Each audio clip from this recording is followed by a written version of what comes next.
Salut ami potagiste, alors comme ça on m'a dit que tu n'avais pas de potager d'hiver. C'est dommage que tu n'aies pas de potager d'hiver parce que tu aurais pu continuer à manger des bons légumes du jardin cet hiver et puis au printemps. Mais sache que ce n'est pas grave et que tu as déjà un potager d'hiver sans même t'en rendre compte. Et je vais te montrer ça dans cette vidéo.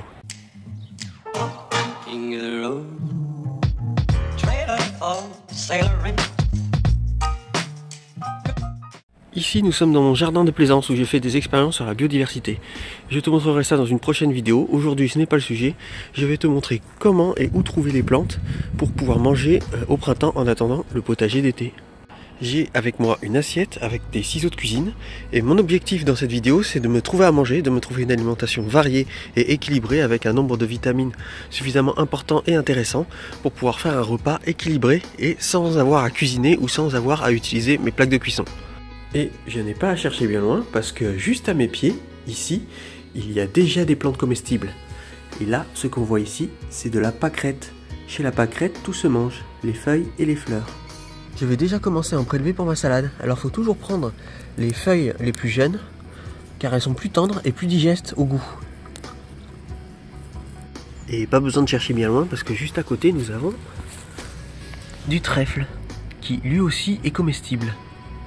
Comme pour tout à l'heure, je vais prélever des feuilles qui sont plutôt jeunes. Alors là, celle-là, elle me semble jeune. Celle-là, hop. Tout est comestible, même la fleur. Ce n'est pas encore la saison, mais les trèfles font des fleurs qui sont comestibles également. Ce n'est pas grand-chose, mais c'est déjà un bon début. Ici, nous avons du lamier pourpre. Cette plante également est comestible. On la reconnaît avec ses petites fleurs violettes. Et des fois, sur le sommet de la plante, il peut y avoir une petite teinte pourpre qui apparaît. Je vais donc me prendre ces deux jeunes pousses. Hop. Où est l'autre?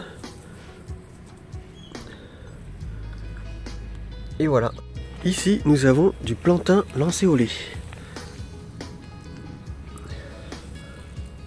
Voilà, le plantain. On le reconnaît par ces nervures qu'il y a au dos des feuilles. Et on peut même s'en servir comme plante médicinale. Je te montrerai ça dans la prochaine vidéo, je te montrerai comment trouver des plantes médicinales dans son jardin. Même procédé que tout à l'heure, je vais récolter des jeunes feuilles qui sont plus tendres et plus digestes. Hop, hop, hop, hop. Ce n'est pas grand chose, mais ça commence à se remplir petit à petit. Les fleurs de plantain, elles aussi sont comestibles. Ce n'est pas encore la saison, mais pour les fleurs de plantain, c'est délicieux quand tu les fais revenir à la poêle avec un peu de beurre. C'est un petit arrière-goût de champignons. Ici, à côté du clapier, nous avons des violettes. Chez la violette, tout est comestible, aussi bien la fleur, avec laquelle on peut faire un délicieux sirop, mais également la feuille. Je vais donc, comme tout à l'heure, prélever des jeunes feuilles. Voilà. Hop. Plutôt là, jeunes feuilles. Voilà, il y a de quoi, hein. Je risque pas de manquer de nourriture. Hein.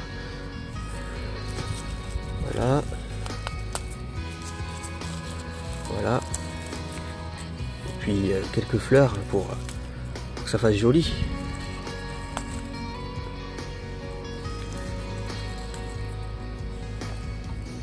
Et voilà pour l'instant le résultat.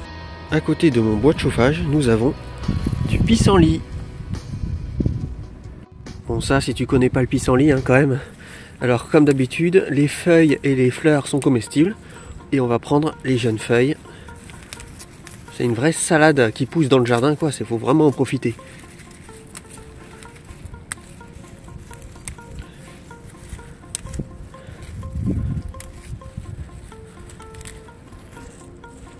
Voilà. Regarde, c'est même validé par mes poules. Hop, hop, voilà, elles se jettent dessus. Juste à côté de mes poules, nous avons du poireau sauvage, aussi appelé poireau des vignes. Je vais donc en prélever quelques-uns. C'est pas facile de tout faire à une main.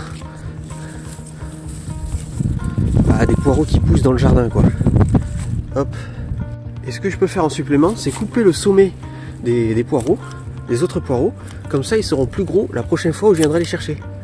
Parce que l'énergie se concentrera plus dans la tige et dans le bulbe. Ici, j'ai marché dessus tout à l'heure, mais là, j'ai, je pense, de la ciboulette sauvage. qui fait partie de la famille de l'ail. Donc on la reconnaît par ces tiges qui sont creuses. On va voir. Voilà, la mise au point ça va être dur. Ah, voilà, tiges creuses et une odeur d'ail un peu. Je vais sentir. Bon, malheureusement je suis enrhumé, donc je ne pourrais pas identifier cette plante. Donc toujours en cas de doute, vaut mieux s'abstenir dans le prélèvement pour la consommation. Ici chez les poules, bon tu connais, hein, nous avons de l'ortie. Ça, l'ortie c'est assez connu. Je ne vais pas en utiliser dans cette vidéo car le but de cette vidéo c'est de pouvoir me faire à manger sans utiliser d'électricité, sans avoir à cuisiner. Mais par contre je me récolterai pour me faire une délicieuse soupe pour ce soir. On va voir les poulettes.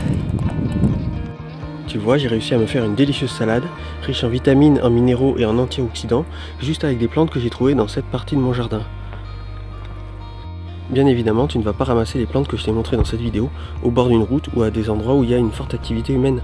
Tu vas le faire dans des zones où tu es sûr qu'il n'y ait pas trop de promeneurs avec leurs chiens.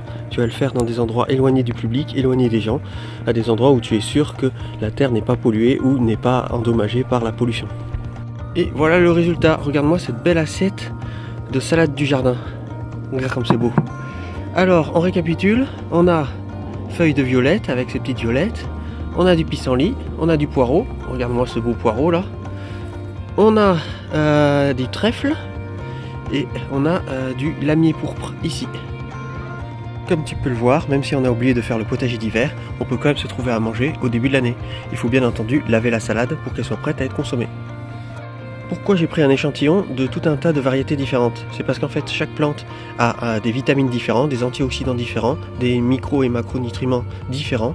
Donc le fait de varier permet de varier l'apport de vitamines et permet d'avoir un meilleur apport de vitamines pour le corps. Et en plus les plantes sauvages ont plus de vitamines et plus d'antioxydants et de sels minéraux et tout ce que tu veux que les plantes du potager. Car elles sont sauvages, elles poussent avec beaucoup de stress dans des conditions pas terribles et ont la plupart du temps une bonne exposition et la terre adaptée. Et donc c'est les ingrédients essentiels pour avoir le plus de vitamines et de minéraux. Voilà, j'espère que cette vidéo t'a plu. Si tu veux voir d'autres vidéos où je trouve d'autres plantes comestibles ou médicinales dans d'autres écosystèmes, n'hésite pas à t'abonner. Et si tu as des précisions à faire, les commentaires sont ouverts. Allez, ciao!